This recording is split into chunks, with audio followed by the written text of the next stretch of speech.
Hello, I'm Bob Walker, and I'm here representing a committee of the Dublin-Lawrence Chamber of Commerce to deal with political races. And our guest today is Ms. Karen Handel, and she is a former Secretary of State of the state of Georgia and a former chairman of the Fulton County Commissioners. That's correct? That's correct. That's correct. It's great to be here in Dublin this morning and on St. Patrick's Day. Yeah, so this is really have a fun morning so far. Being taped on March the 17th. Yes. Yeah, and we're going to be talking about Karen's candidacy in the race for the United States Senate.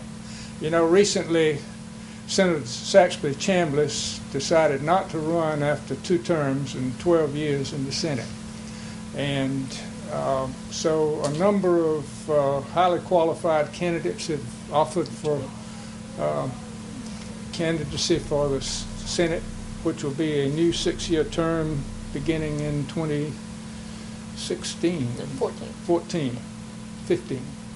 Beginning January 15th. January Election 15th. will be May 20th for the primary, and then November 2014, and then take office in January 2015. Right. So anybody wondering about how you can vote in this election coming up, they will go to the polling places on May 20th or early voting before that. Right. Early voting starts April 29th. Okay.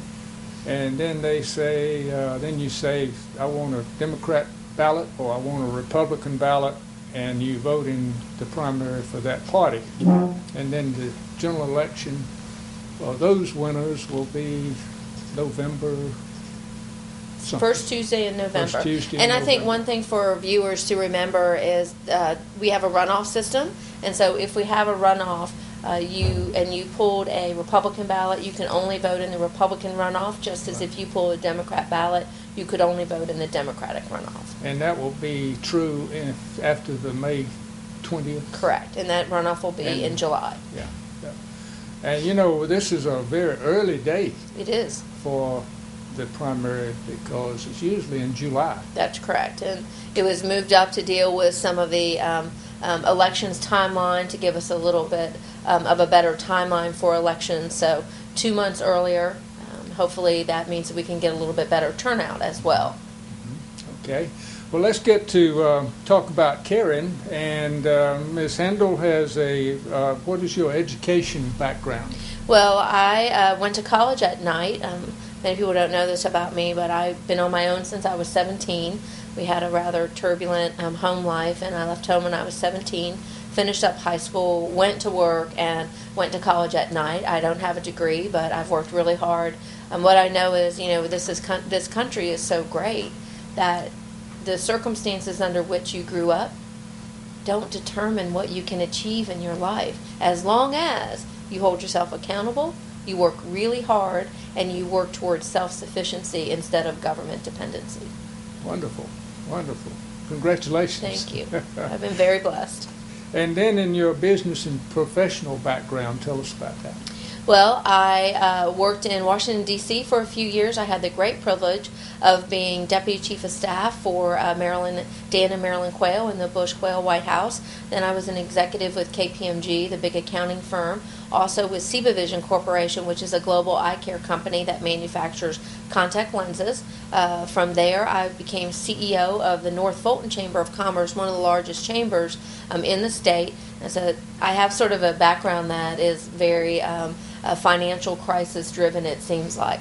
So I was at the chamber for about 3 months when I discovered the finance director had been embezzling money for 7 years before I got there, and the organization was on the brink of bankruptcy. But the silver lining out of it is that it really teaches you how to step up and build a turnaround plan. How do you keep people engaged in a time of crisis? And the chamber's doing great. It took 2 years, but we really 2 years to pull it out? Yep, 2 years. And we had to take a loan, repaid every dime we had to borrow in 2 years. And today the chamber's doing great. Wonderful. Yeah, Wonderful. Really great. All right. And then you've been in public service for a long time after that. I was chairman of the Fulton County Board of Commissioners. In that job, again, I came in a time of fiscal crisis, a $100 million budget deficit. Democrats actually control the commission in Fulton County then, as they do right now. And they had an idea of how to deal with the deficit, a $3 million property tax increase. I had to decide if I was going to just vote no or really get to work and come up with a budget that was workable without a tax increase, and I did that. So no tax increase for every single budget that we issued at Fulton County, and on top of that, at the end of my term, we had the first truly balanced budget that Fulton County had had in decades. Then Georgians gave me the great privilege of being the first elected Republican Secretary of State. At that time, again, the state was going through a financial challenge. Revenues were down, and we had to cut the Secretary of State's budget by 20%. But, Georgians expected me to do my job, which was to make sure vital business services were delivered, that elections were administered effectively, that we implemented photo ID in a fair and balanced way, and on top of that, made sure that we verified citizenship so that only U.S. citizens were voting in Georgia elections, and did all of that with an extraordinarily capable team and cutting the budget by 20%. Well, that was quite a challenge and very controversial. And I think, in the end, having photo ID, it's such an important piece of integrity of our election so that we can make sure that those who are voting are who they say they are. Yeah. The key for Georgia and why the case and the policy was hung up in the courts for so long is that no one had put together a fair and broad implementation plan, because I believe if we're going to change the way in which we vote, there is a high responsibility to ensure that every Georgian knows exactly what the requirements are. Yeah. And the judge agreed. Good. In the case.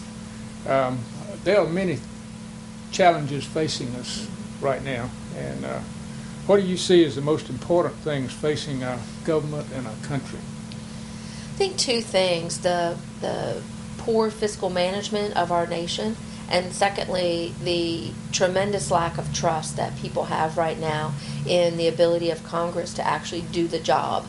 We know we have to cut the spending and deal with our debt. We have a $17 trillion debt that rises to almost $100 trillion if we include and count all the unfunded mandates, commitments that we've made out to citizens across the country.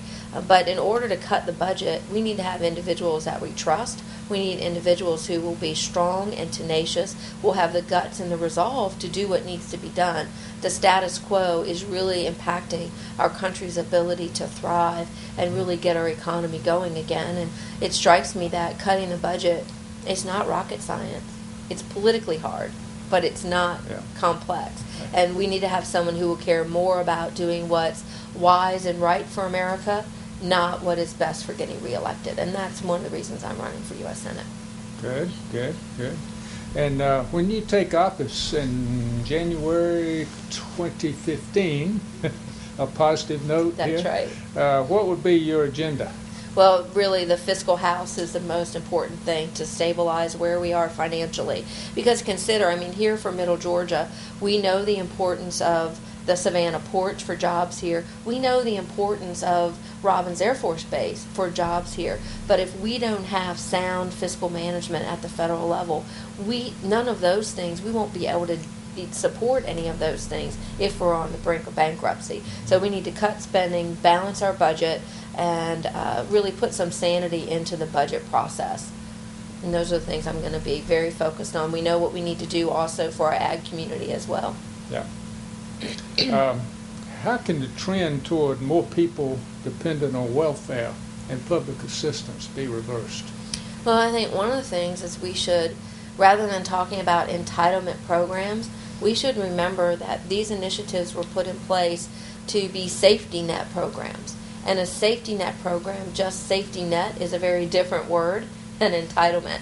And we should go back to talking about safety net programs that are designed to get a family or a person from the very worst day to a better day. They were never meant for people to stay for the remainder of their lives. And we need to have programs that incentivize people to work, not to be dependent. Because one of the most important characteristics of America and of Americans is our innate ability and desire to be self-sufficient. So how do we get there for that? We need to have better workforce training programs. Rather than those being driven at the federal level, let's put them at the state level. where we can build job training programs through our state that align with our workforce needs right here in Georgia. Secondly, how can we do a better job in education? And some of those things are more at the state level, and that's why we need to get the federal government out of the way for those things so that our state can be that incubator of innovation, if you will, to drive things. And then we need to put in place policies that incentivize people to work and not stay dependent. And that also, the last piece, is job growth. We need quality job growth, quality stable jobs in this country to move people from a state of dependency to greater self-sufficiency. How do we do that? Deal with the debt, rewrite our tax code.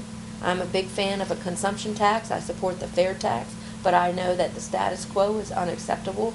We have the highest corporate tax rate of any nation in the world. And number 3, rolling back the onerous regulatory climate that is literally crushing job creation and innovation in America. On the thing of malpractice suits, I have a final question, and then you can ad-lib anything else you'd like to do. Do you think that limiting medical malpractice lawsuits would be a good solution to improving medical care and the cost burden of medical care? There's no question that we need additional medical malpractice reforms to begin to deal with the fact that a great significant portion of the rising healthcare costs is due to physicians feeling compelled to practice defensive medicine. I read a stat a little bit ago that about $1 billion a day is spent in Medicare. Roughly 30% of that is for defensive medicine.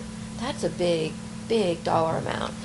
Congressman Tom Price, in our delegation here in Georgia, has a healthcare reform bill, H.R. 2300, that has very common sense, market-driven types of approaches for how we can deal with defensive medicine, where we have some consistency around awards, not a cap per se, because I don't think that's necessarily the right direction to go, but some sanity around and some surety for doctors so that they don't feel so compelled to do procedures and tests that are not backed up by standard medical practice.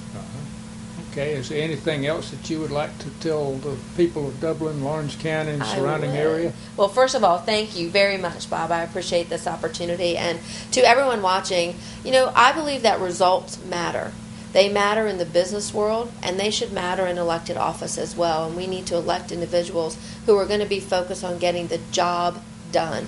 And I have a track record of putting conservative principles into action, of actually delivering results time and time again in some really tough environments. We know we have challenges in this country, but I'll end with this. Every one of us, we stand on the shoulders of generations before us that gave us a legacy of opportunity and freedom. We need to make some tough decisions today so that our legacy is one of freedom and opportunity for those generations to come.